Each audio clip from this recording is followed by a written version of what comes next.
If you like yourself a very moist, decadent, and delicious chocolate cake that melts in your mouth, then this recipe is just for you. So let's get right into it.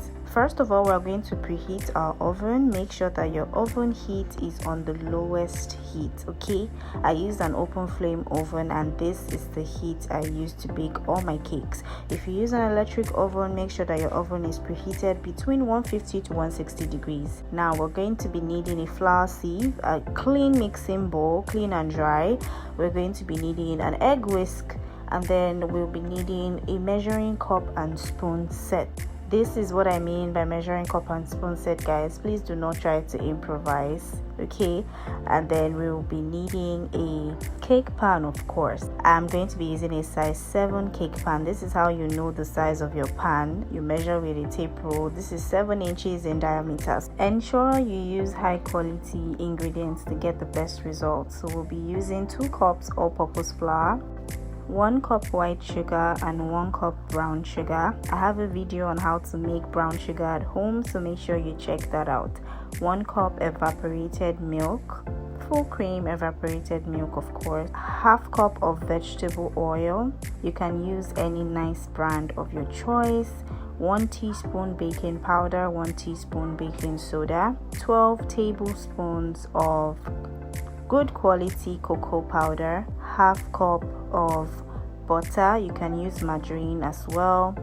This is how you measure your half cup of butter. You basically just take it bit by bit and press it into the cup till it's full and leveled like so. We'll be using 2 large eggs, and finally we'll be using a teaspoon of instant coffee. So let's get baking. Into your bowl, sift your all-purpose flour, your baking soda, baking powder, and your cocoa powder.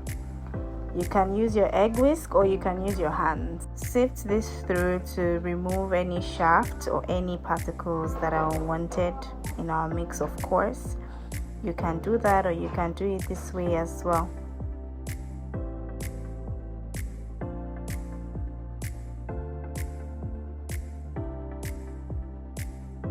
So once we are done sifting our dry ingredients, we're going to transfer that into a bowl and set aside. Now into our mixing bowl, add your sugars, add your oil, and your butter or margarine.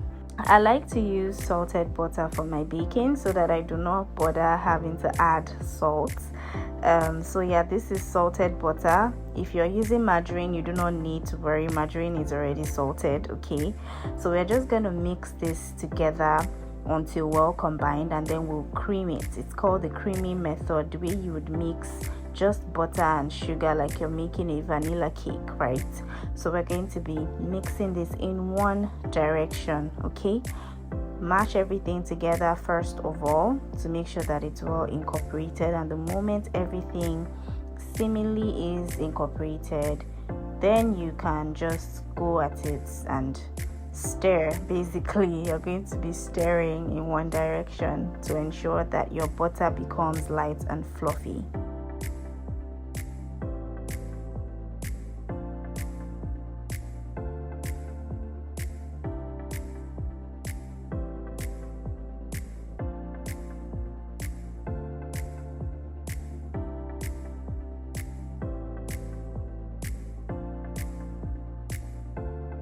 What we are looking for is for everything to be well incorporated and for our butter to become light and fluffy. And at that point, we'll stop mixing and move to the next step.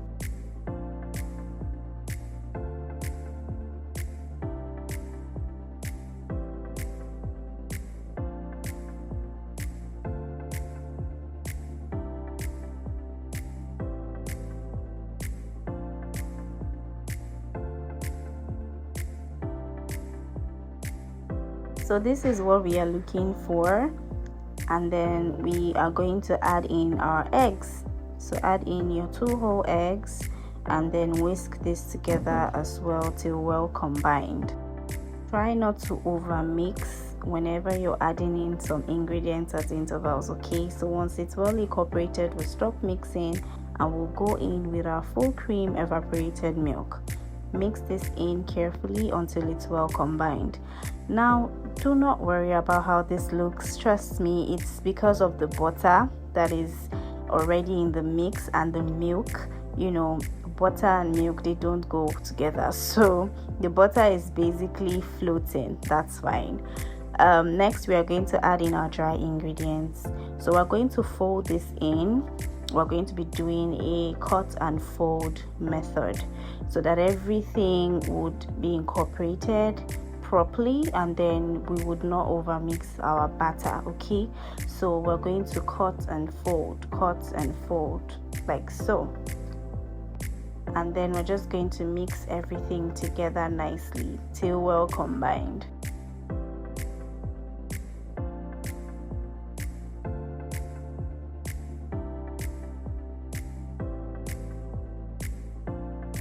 Once it's well combined, we're going to stop mixing and set this aside. Last but not least, we're going to add in our instant coffee. So dilute your coffee with boiling hot water. We're using 1 cup of boiling hot water. Okay, so dilute your coffee and add in your 1 cup of boiling hot water into your chocolate cake batter and mix immediately. The reason why we are adding this last is because it's boiling hot water. Okay, we are adding this after we have added our dry mix to prevent the risk of cooking our eggs in the mixture. If we had added this after adding our milk, there would be a risk of our eggs, you know, curdling in the batter. So it's best you add it last after you've added your dry ingredients mixed. So now this is the consistency of our batter. Our batter is ready to go into our baking pans. You can see how smooth and luscious this looks. Trust me guys, this cake is the cake. Okay, so we're going to set this aside and prepare our cake pans. Like I mentioned earlier, I used a size 7 cake pan, so I lined my cake pan with parchment paper. I greased it as well. You can use cooking spray, you can use butter or margarine to grease your pan before lining it.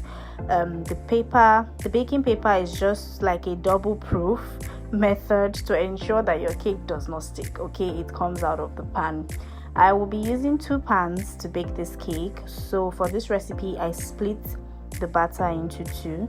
You can use a digital scale for this. You just place your cake pan on your scale, and while you're pouring in your batter, you gauge how many grams of butter you have put in your pan, so it's even with both pans. But for me, I just eyeball it. Okay, so here I was eyeballing my butter into both pans, trying to make sure that they are leveled, and I transferred every single thing into the pans before baking.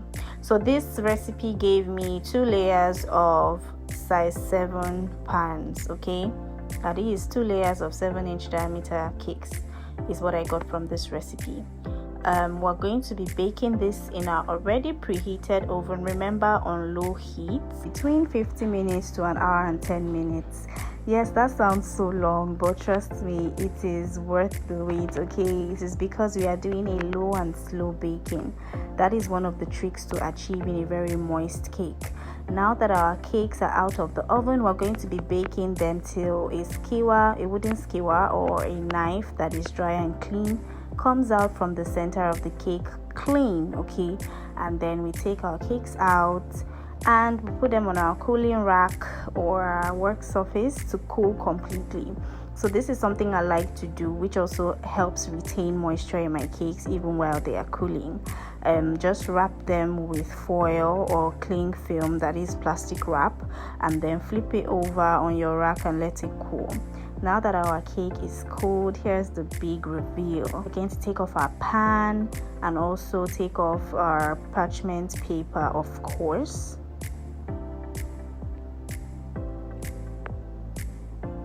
You guys, this is so satisfying. Taking this off is so satisfying. This cake is so moist. I mean, the video is really not doing justice to the texture of this cake and how perfect it is. And so we are going to flip and do the peel. One of my very favorite things to do. Just take a look at this. This is the top of the cake.